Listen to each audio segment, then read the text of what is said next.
Happy Friday, everyone. Thank you so much for joining us for today's Lunch and Learn. We're going to discuss sustainable eating in Maine's fisheries. We'll explore the role that fisheries play in making food production more sustainable for the health of our planet and get some great tips on how to support the people and businesses who work so hard to provide us with fresh local seafood. Today, we are joined by Kyle Foley, who is the Senior Program Manager of the Gulf of Maine Research Institute's Sustainable Seafood Program. Kyle will discuss her work, local seafood, and what we can all do to eat more sustainably. My name is Abby Bradford. I'm the Outreach Manager at Maine Conservation Voters and Maine Conservation Alliance. Our organizations work to protect Maine's environment and our democracy by building diverse coalitions, influencing public policy, holding politicians accountable, and winning elections. A few technical notes for today's event. You are all muted, but we do want to hear from you. Please send your questions to me, Abby, through the chat as they occur to you. You can find the chat by hovering your mouse over the bottom of your screen. I'll keep track of your questions and ask them during the Q&A session after Kyle's presentation. If you are having technical difficulties, please message Will Sedlak through the chat function for help. This event is being recorded and we will post it on our website later this afternoon, along with recordings of all of our previous Lunch and Learns. Thank you all again for joining us, and I will turn it over to you, Kyle. Great. Thank you, Abby, and thanks everybody for having me here. I'm going to share my slides. Abby, can you just let me know if they're showing up as they should? They're looking good. Okay, not Abby, but great. Yes. Great, thanks, Will. Great, so I am here from the Gulf of Maine Research Institute, as Abby said, and going to talk with you today about sustainable seafood and some of the reasons why it's important to eat local and sustainable seafood. And to start off, just to introduce myself a little bit more, I like to start with this old picture, which is of me and my sisters and my dad back in the early 90s, and we're at the Chatham Fish Pier. I'm the one with a pretty sweet New Kids on the Block pink fanny pack and what looks like a bowl cut. And we are on the Chatham Fish Pier, which is a pretty iconic and historic place in New England's fishing industry and really our country's fishing industry. And what we were probably looking at is fishermen unloading a whole lot of cod and haddock. And today, one of the things that this picture reminds me of is how relatively quickly things can change in fisheries. And today what is being unloaded in Chatham looks pretty different. Fishermen are unloading a lot of dogfish and skate and monkfish, fluke and other species. But the real reason why I like to start with this photo and what this photo reminds me of is why I do this work, which is because I really want to see working waterfronts in our region continue to be an important part of our local economy and also our culture here in New England. Fisheries are a really important part of our food system here, and they have a really great potential to continue to be an important part of our food system if we prioritize them. With that, I'll do a little bit more of an introduction of the Gulf of Maine Research Institute if you're not familiar with us. So we are a nonprofit organization. We're based in Portland. We do work regionally around New England, around the Gulf of Maine. And this is our mission, which is to pioneer collaborative solutions to ocean challenges. And we do that in a few different ways. So we have research at the core of our organization. And then we also have education and community programs, which is where I sit. And just to give you a little more insight into each of those areas really briefly, our research team is focused on the fisheries and the ecosystem of the Gulf of Maine. And our former chief scientist likes to say we do everything from physics to fish sticks on our research team, because we have folks doing research on species from zooplankton up to bluefin tuna and looking at broader oceanographic changes, as well as resource economics and the human side of what's happening in fisheries and on the water. And increasingly, our research team is really focused on climate impacts to the Gulf of Maine, and our research staff were among the group that led a paper a few years ago that showed the Gulf of Maine is warming at a rate faster than 99% of the world's oceans. So we're in a real hotspot here in the Gulf of Maine. And that means that there's a lot of research to be done to learn what is changing, how and why it's changing, and what that means for the communities that are dependent on the Gulf of Maine for their livelihoods. So our education team, I'll just touch really briefly here. Our education team has been focused for a long time on increasing science and data literacy, primarily in the state of Maine. And they do a lot of work with middle school students in particular. We have a really great experiential learning opportunity in our building, which 5th and 6th graders around the state get to normally come and do in person. And we've pivoted to a home and virtual version of that experience. And this team also does a lot of really amazing professional development work and provides a lot of opportunities around professional development for science teachers and middle school teachers around the state. And then our community team is where I sit, and the common thread of our team is that we're all working with folks who are in some way dependent on seafood and fisheries and the waterfront for their livelihood. So some of my team members are working very directly with fishermen. Some of them are working very directly with local sea farmers. And then my team, the seafood program, we sort of pick up shoreside and we work with the rest of the supply chain. So we do a lot of work with seafood processors and with retailers and restaurants and other buyers in the marketplace for seafood. And on the seafood team, our mission is to strengthen both the economic and the ecological sustainability of the Gulf of Maine seafood industry. So what that really means is that we'd like to see more local seafood on people's plates, and we'd also like to see working waterfronts and coastal communities thriving and not just surviving. So I am going to talk a little bit more towards the end about some of the specific programs that we have and ways for all of you to think about seeking out local and sustainable seafood. But I'm actually going to spend most of this talk discussing why seafood can be a win-win-win. And I'm going to talk about it from a few different perspectives, and those are health, the environment, and the economy. And I'm just going to jump in here to talking about the health component of seafood. So I think, it's common knowledge that seafood can be a really healthy part of our diets, but not everybody might know that in the US, we have federal dietary guidelines that are put out about every 5 years. They are informed by experts and scientists from all over the country in nutrition and other areas related to food. And what those dietary guidelines recommend is that we eat seafood twice a week, but only about 1 in 10 Americans is actually doing that. And the guidelines are about to be published again for the next 5 years, and they're taking, what we have heard is they're taking an even stronger stance on making sure that people realize how important seafood is to a healthy diet.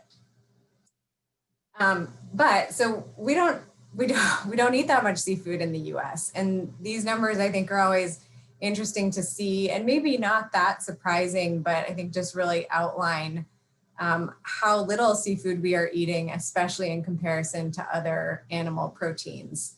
And seafood, while seafood covers a lot of different types of fish and shellfish, seafood can often be a lower carbon choice than some of the other animal proteins that we're eating in much greater volume. And then, seafood is really good for us. And this is just one statistic that I'll share. There are many that I could share about the various benefits of different types of fish and shellfish. But one of the most amazing statistics, and this is research that came out of the Harvard School of Public Health, is that if you eat 1 to 2 servings of fish that are rich in omega-3s per week, so those are, oilier fish, things like salmon or smaller fish like mackerel or anchovies. Also some shellfish that we have are really rich in omega-3s. That can reduce your risk of death by heart disease by 36%.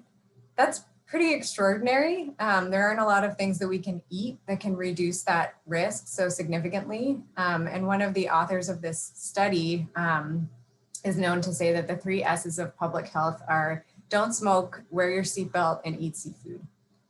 So something to think about there. And then, when I talk about the health benefits of seafood, often the first question that comes up is about the potential risks. And, people are rightly concerned about making sure that they're not putting themselves or their families at risk of, toxin exposure by eating seafood.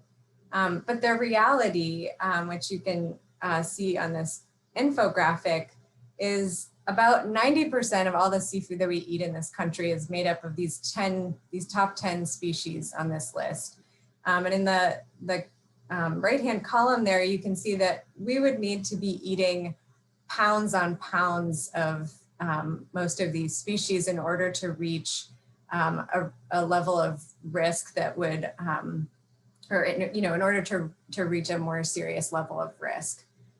So what the research is increasingly showing is that we are losing out on some of the really important benefits of seafood as part of a healthy diet. And as I mentioned, the guidelines that are coming out shortly are particularly taking a stronger stance on the importance of seafood for pregnant women and young children, because those are populations of people who have, fairly been sort of scared off from eating too much seafood because of potential risks. But we've seen more and more research showing that the benefits to be had far outweigh the risks for the vast majority of the seafood that we regularly eat. And I just included the link there to seafoodnutrition.org, which is the website for an organization, a nonprofit called Seafood Nutrition Partnership, that has a lot of great resources and materials about the science around the nutrition and health benefits of seafood, as well as lots of great recipes. So we'll shift to talking about ecological sustainability and how we think about that. We'll first start here by, I always think it's interesting to think a little bit about how we think differently about farmers and fishermen. And it really does actually start right at the top of the federal government. So we manage and regulate farmers under the US Department of Agriculture, and then fishermen are managed under the Department of Commerce and NOAA Fisheries within the Department of Commerce. And really within USDA, farmers are first and foremost thought of as food producers, and conservation goals, as you all may well know, are particularly secondary at USDA and within the sort of regulatory processes, as well as funding priorities at USDA. And with fishermen, it's the opposite. So fishermen are using a public resource, and they are very much first and foremost managed and regulated as users of a natural resource. And it is a very secondary consideration that fishermen are food producers. And so I think that difference is always really interesting to me. And I do think sometimes trickles out to the way that as consumers, I think we often hold fishermen to very different standards around sustainability and conservation than we do farmers. And not to say that there aren't farmers doing amazing things to conserve natural resources and to treat the land that they farm really well and holistically. But on a large scale in the US, we have put a lot more priorities into conservation around the way that fishermen do their work than we do around farmers. So just some food for thought there. So when we think about sustainability of seafood, really thinking just about the actual harvest of fish and what's coming out of the water. At its most basic, we want to make sure that enough fish or shellfish are left in the water so that that species can replenish itself and sustain itself in the long run. And so to make sure that that happens, you need good science and you need good regulations. And we have federal fishery science centers around the country. In New England, the science center is down in Woods Hole, Massachusetts. And they do a lot of amazing research there. Fishery science is really hard to do. But when you really boil it down, they're trying to answer a couple of very basic questions. And that is, how many fish are out there in a particular species population? And then how many of those fish can fishermen safely harvest while still leaving enough fish in the water so that that species can sustain itself? And so this graphic is just to demonstrate that the scientists at those regional centers make recommendations to policymakers, which I'll touch on in a second.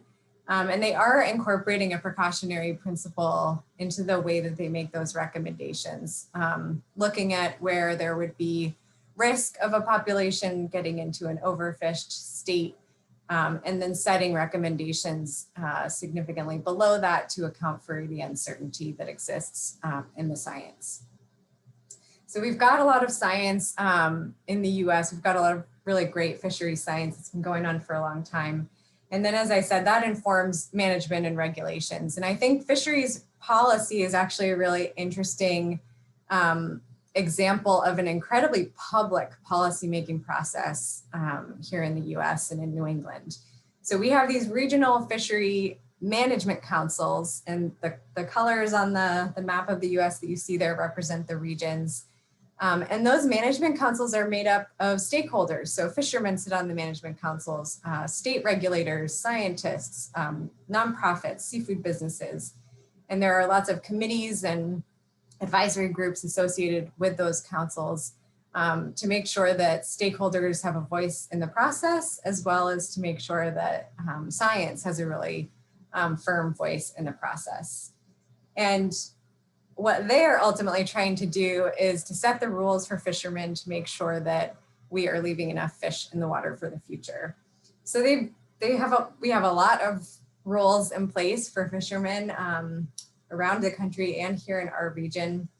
And at its most basic, it's about figuring some of these things out. Where should fishermen be able to go? When should they be able to fish?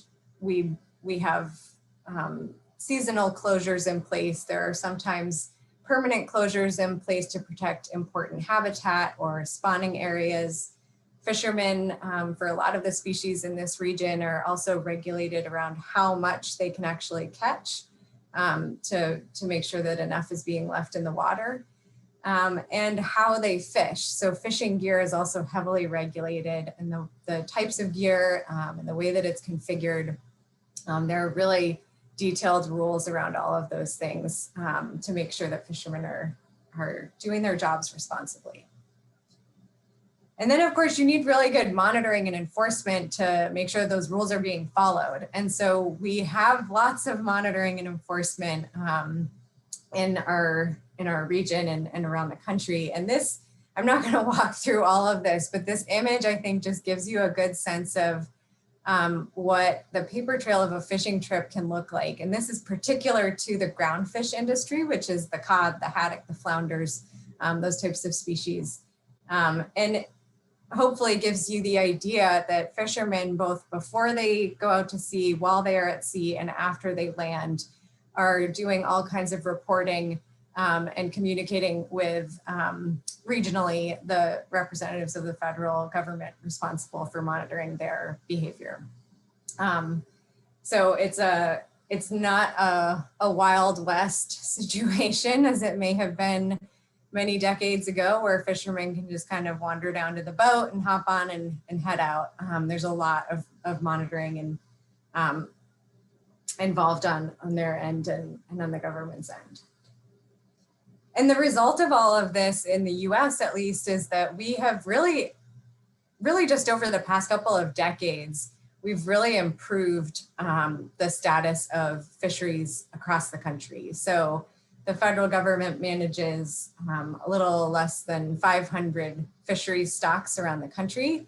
And at this stage, you can see on this slide, 91% of those are not subject to overfishing, which means, overfishing is when fishermen are taking too much out and not leaving enough in the water for the species to keep replenishing itself. And then 82% of those stocks are not overfished. So overfished is when you've actually hit a certain level in a fish population where that population is in danger of not being able to replenish itself. And there has been a lot of improvement over the past 20 to 30 years. We saw a lot of fishery collapses in the late 80s and in the 90s. And in the past couple of decades, there have been a lot of those stocks that have been rebuilt. So haddock is a great example here in New England, and there are others as well. And the requirements around our federal laws and regulations have been the instigator for making sure that we are rebuilding these stocks. Okay, so shifting to talk a little bit more about economic sustainability. I wanted to start by setting some context around the importance of the seafood industry to our region. And I'm sure it is no surprise to any of you that lobster is one of the most important parts of the seafood sector here in New England. And you may or may not know that scallops are also a really big part of the seafood industry in New England. And that's really centered around New Bedford down in Massachusetts. And these two industries are by far the most valuable and the largest sectors within the seafood industry here in New England. And I include these numbers around the value of agricultural products in Maine and in Massachusetts, just to give you a sense of the scale of how important seafood is to our food system and our food economy here in New England. And it's pretty amazing to see that those numbers really aren't that far off from the total value of all of the agricultural products coming out of these two states. And you may have seen those too and been thinking, well, what about our haddock and cod, these other really traditionally popular and well-known species from our region. And as I mentioned, ground fish, which includes all of those species like flounders and haddock and pollock, all of those ground fish species combined in this same year, 2018, only added up to an $80 million value. And that's for all of New England and actually also the Mid-Atlantic region in 2018. And those numbers are pretty different than what they used to be when this region was landing a lot more cod and haddock in particular. And part of the reason for that, because we have rebuilt a lot of these stocks and we do have really healthy populations for a lot of those fish. Part of the reason the numbers aren't higher is because we are functioning in a really global marketplace in the seafood industry here in New England. And we are currently as a country importing about 90% of the seafood that we eat in the US. And just to give you another sense of that statistic, about a full third of what we are importing is shrimp. And so this global marketplace is really challenging for the local ground fish industry in particular to compete in, because there are massive fisheries for things like cod and haddock in other parts of the world.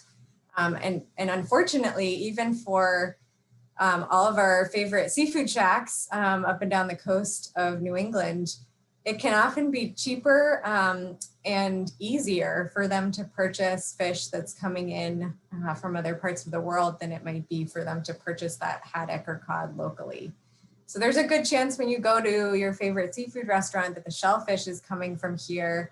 Unfortunately, there's also a decent chance that the fish and chips or the baked haddock, that might be coming from another part of the world. And I don't say that to put blame on the restaurants that are doing that. They're making a financial decision that makes sense for them. And we have done a lot of work with our business partners to try to change that and maintain the place of local seafood in the market.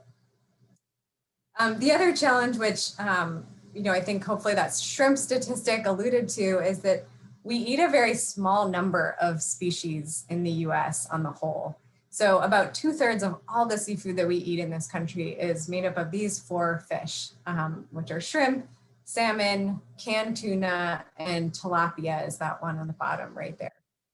So I think what this says to me actually is that there is a lot of opportunity in that tilapia in particular, because tilapia is a mild, flaky white fish.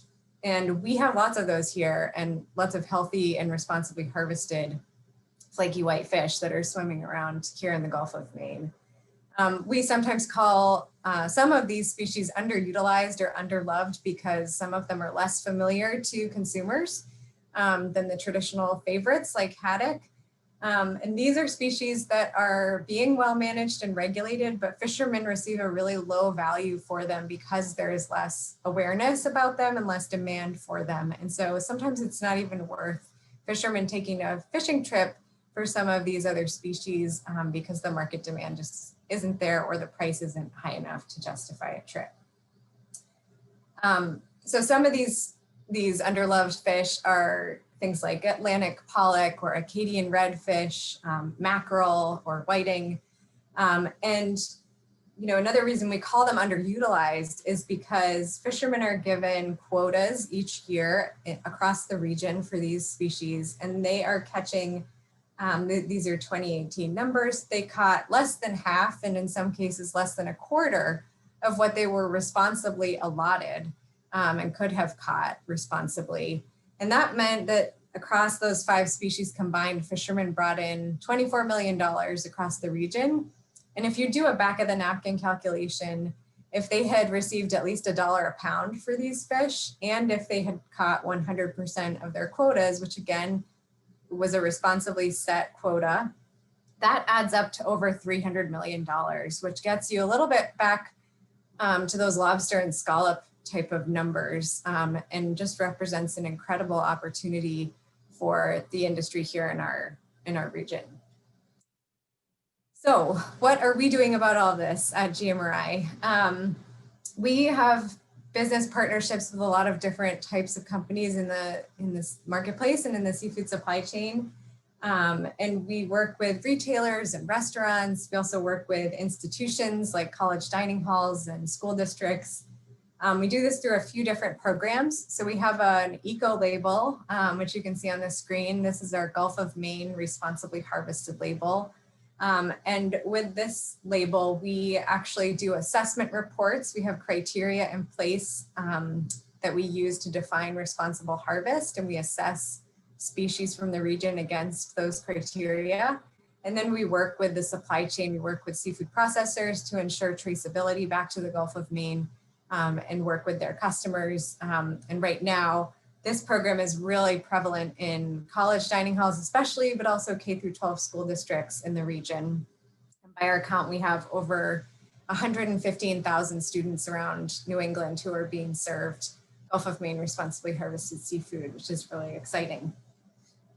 We also have a restaurant program called our Culinary Partners Program, and we have upwards of 30 restaurants around the region that participate in this program. All of those restaurants have made a commitment to selling at least 20% of their seafood from the Gulf of Maine, and many of them do a lot more than that. So another great group of businesses to support, and who have also made a lot of effort, as have the institutions, I should say, to serve some of those lesser known or underloved fish.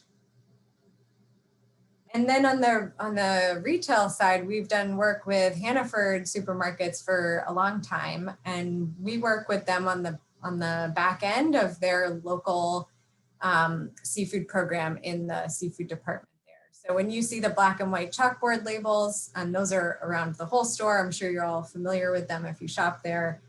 So in the seafood department, when you see that at the fresh case, the service case, that local label means that that seafood came from the Gulf of Maine region. When you see it in the frozen aisle or in another part of the store related to seafood, it means that the processor is based here, where in the states where Hannaford does business, and the seafood comes from the US or Canada.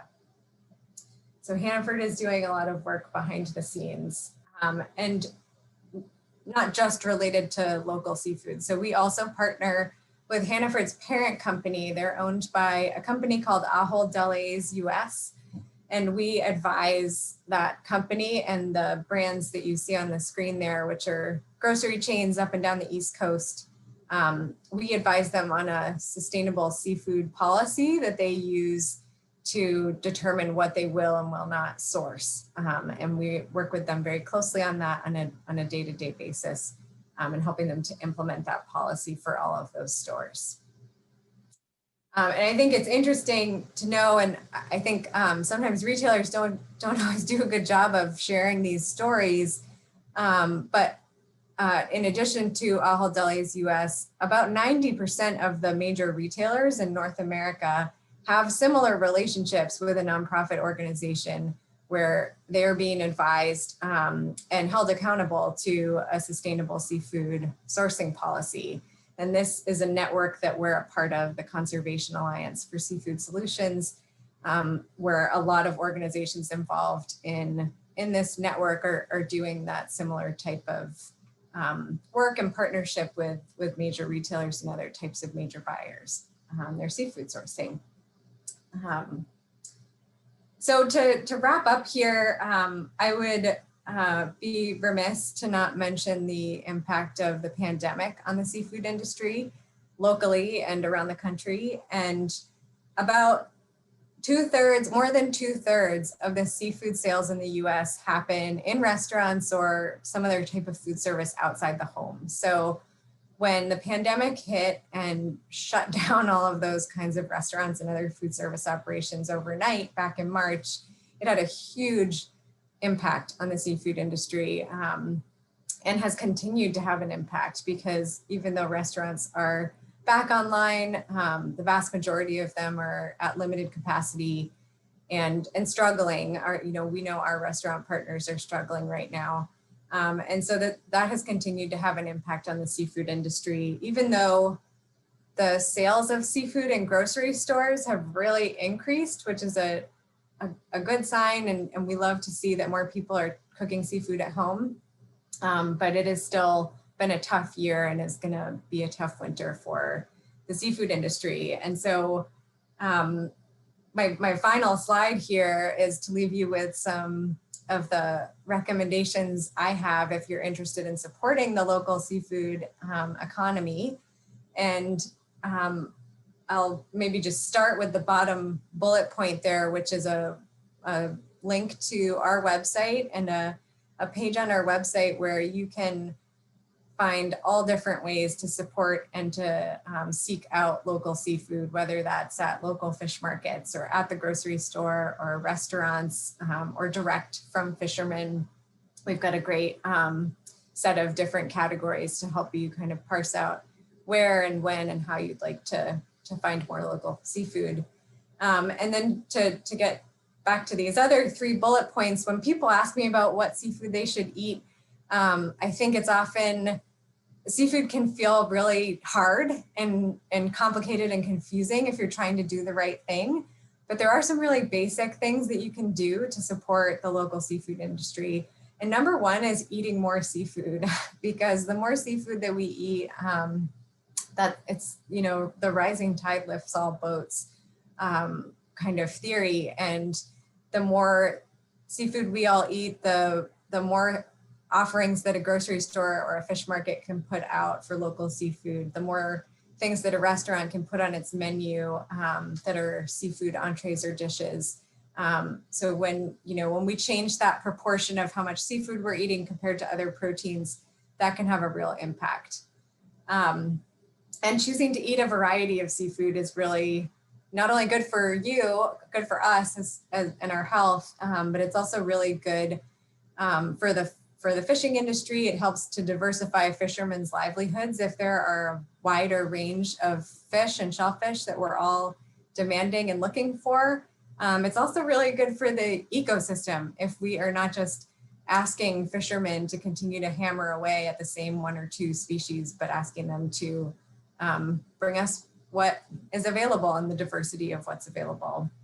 And then finally, ask questions and ask for local if that's something that you care about. And I always encourage people, if you don't get a good answer the first time you ask at a store or a restaurant, keep, if it's somewhere you like to go, keep politely asking and ask a few more times, because we know very intimately the hard work that goes on behind the scenes at places like Hannaford and at local restaurants. And sometimes the person who's serving you or behind the counter might not have gotten the full message or might not have all the details. And so keep asking those questions. When people get just a handful of questions, it tends to prompt figuring out the right answer, better answer. And so I just encourage you to do that. And you also have a lot of power to demonstrate the demand that there is for local seafood by asking for it. So with that, I think that's all I have. And oops, I'm opening up website. But that was all that I had. And so I can stop sharing, and I'm happy to take questions and or comments or yeah. Thank you so much, Kyle. That was wonderful. That was a lot of comprehensive information that we all benefit Thanks. from. And this slide's a little duplicative of what you just went over, but it doesn't hurt to see it twice. And so that link that Kyle had shared is also at the bottom here. And listed out all 5 of the steps you'll find here, including the 3 Kyle shared, to eat more seafood. And in addition to shop small retail and if you have the opportunity, directly from fishermen and sea farms. And as Kyle was just saying, spread the word. We are going to move into our Q&A. If you haven't already sent me your questions for Kyle, you can send them to me, Abby, through the chat now, and I will compile them. But we have gotten a few. The first is, Kyle, what do you think of the Monterey Bay Aquarium Seafood Watch consumer guides that help people decide what seafood to buy? Yeah, good question. I know some of the folks over at Seafood Watch, and they do a lot of great work. I think one of the challenges sometimes with using their guides is that because they are looking at so many different species around the world, and because they have only so much staff time, sometimes their reports don't always get updated as quickly as we might like when we see something change for the better on a regional level. So that can be one slight challenge with referring to their guides, is that the information might not always be fully up to date. And also they've been working to change this, but they have sometimes, again, because of just capacity and staff time, sometimes they're a bit more zoomed out and looking at a bigger part of the country, like looking at the whole East Coast rather than zooming in on New England or the Gulf of Maine. And so that can be a slight challenge too, is to try to parse out what they're looking at. But it certainly can be a good resource. I think, yeah, if people have more specific questions, I can answer, but maybe I'll leave it there. A related follow-up question is there a current list of underutilized species for consumer use? I know you shared those on a slide. Where could folks access that again?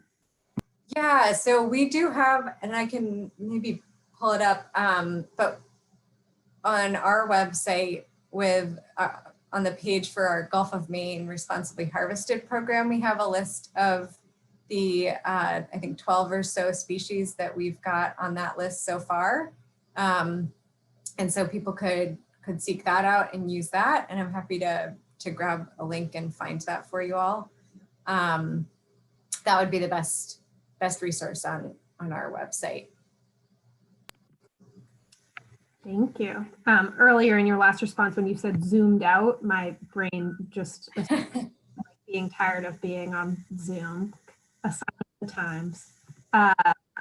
a question that you partially addressed in your presentation, but that maybe we can get more specific on is how sustainable is the fish sold at Hannaford's and grocery stores? And is it better to buy fish from stores like Moody's or direct from the dock operations like Gulf of Maine sashimi? Yeah, I would encourage you to buy, from all of the above. I think it's great to support local fish markets and operations, and we also know that on the back end, Hannaford does a lot of work to make sure that all of the seafood entering their stores meets certain sustainability criteria, and they're working with at least 25 different local suppliers of seafood. So I think it's both, whatever works for you and where you like to shop, and they can all be good options. Related question about where we can buy seafood. Will and I were chatting, and he was complaining about the lack of seafood at the Portland Farmers Market, and I was raving about the seafood stand at Orono Farmers Market. And so his question is, how can we get more seafood at farmers markets across the state? Yeah, it's a good question. One of the challenges there is that most people want to buy a fillet of fish and not a whole fish. And it is because of food safety regulations, it's relatively easy for a fisherman who wants to sell whole fish, or I think what you sometimes see more often at farmers markets is maybe a lobsterman selling their catch, because it's easier for lobstermen and fishermen to sell the whole or live product. But once they get into filleting, they have to have some kind of facility where the state can come in and inspect and make sure that they're following certain food safety protocols. And for a lot of fishermen, they don't have that facility. And so that's where, then trying to find those local markets or operations that are purchasing from local fishermen is great, but that can be one of the barriers to getting more seafood into farmers markets. And I think there are a few folks around the state who are doing it, but it can be a little bit trickier from the food safety side. It's good to know. Thank you. Going to the first part of your presentation, which was about the health benefits of eating seafood, this person is wondering if taking cod liver oil counts as eating fish in terms of its health benefits. That's a good question. I think if you're eating fish oil, that's certainly been shown to have good benefits, and is another way of supporting the more global seafood industry. I think the fish from our region doesn't usually end up in fish oil supplements, but it's certainly, from a health perspective, still has been shown to have good benefits for folks, particularly because of those omega-3s. So I think it counts. But I would assume counts less in terms of supporting Maine's fisheries, because we don't. Yeah, so it might not be so much about supporting local seafood, but and the more seafood we're all eating across the board, that is helpful to the local industry in a way as well. So not a bad thing, certainly.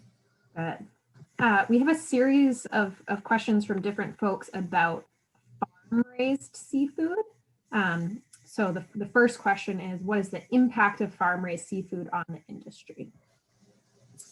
Yeah, so globally, farm-raised seafood is a really, I think, has tipped past the 50% mark of all the seafood that we're eating globally. And a good portion of all that seafood that we're importing into the US is farm-raised seafood.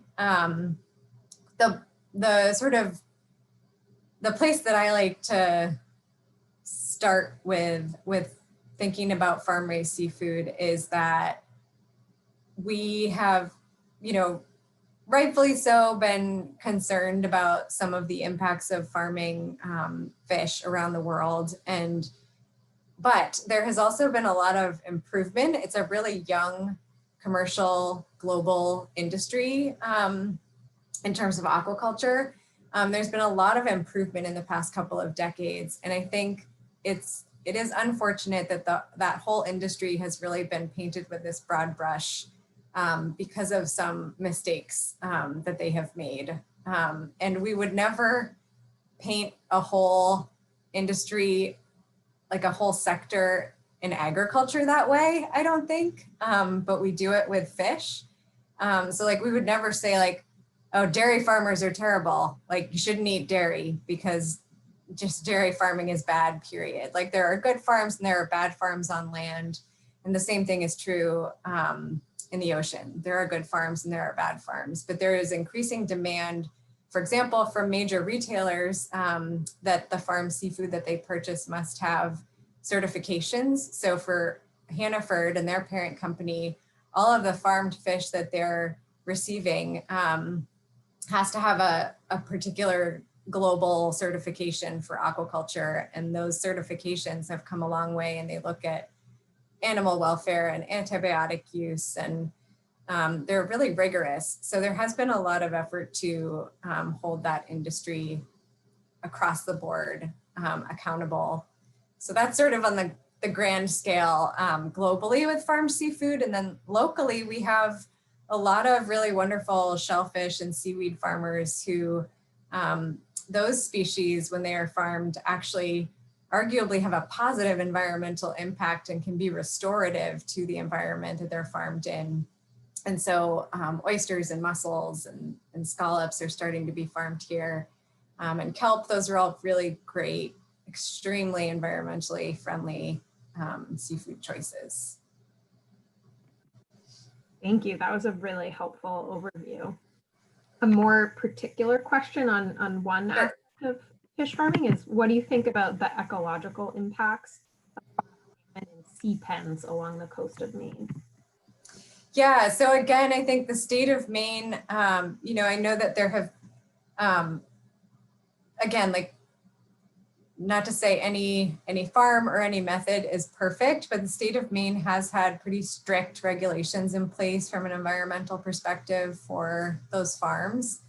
And I think it's requires us to think a little bit bigger picture about food security.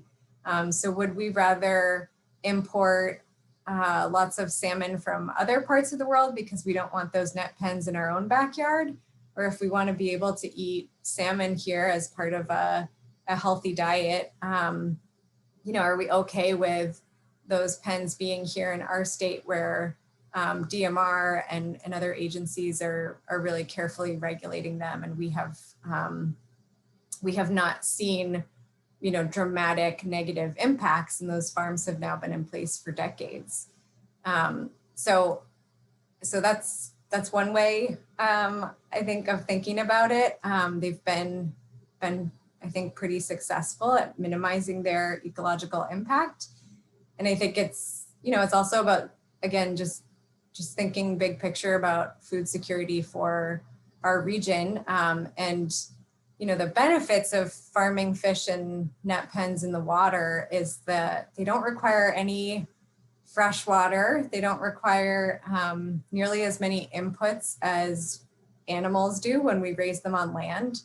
And every type of farming has some kind of impact, but fish farming has been shown to have a pretty low carbon impact. And, you know, there are trade-offs that we make with all of the food that we eat. And I think the impacts that have been seen there have been you know, pretty minimal compared to some of the impacts that we see from other types of farming animals. Thank you so much, Kyle. Before we close out, if folks have more questions, feel free to send them. And if not, Kyle, do you want to have any other closing thoughts? Just thank you for having me. And I, you know, we're always happy to have more questions if anybody wants to reach out offline, and I hope that you all will think about buying local seafood and supporting the industry this winter in particular. They're definitely in need of it, and it goes a long way. So thanks for having me and tuning in, and hope it was useful. It was super useful. Thank you so much, Kyle. Great. Before we close out, this is our last Lunch and Learn of 2020. So I just wanted to say a huge thank you to all of you who have attended week after week. We started this on a bit of a whim as the pandemic got underway, and it has turned into one of our favorite parts of the week and has just felt like such a nice community to connect with you all, to learn from amazing folks around the state about various issues. And so many of you have joined us. Over 3,500 people have either joined our events live on Fridays or watched the recordings on YouTube after. And thank you so much. It's felt so good. Speaking of YouTube, you can find the recording of this event and all of our Lunch and Learns on our website. We're taking the next couple of Fridays off for the winter holidays. So if you've been meaning to catch up on any programs you missed, now's the time.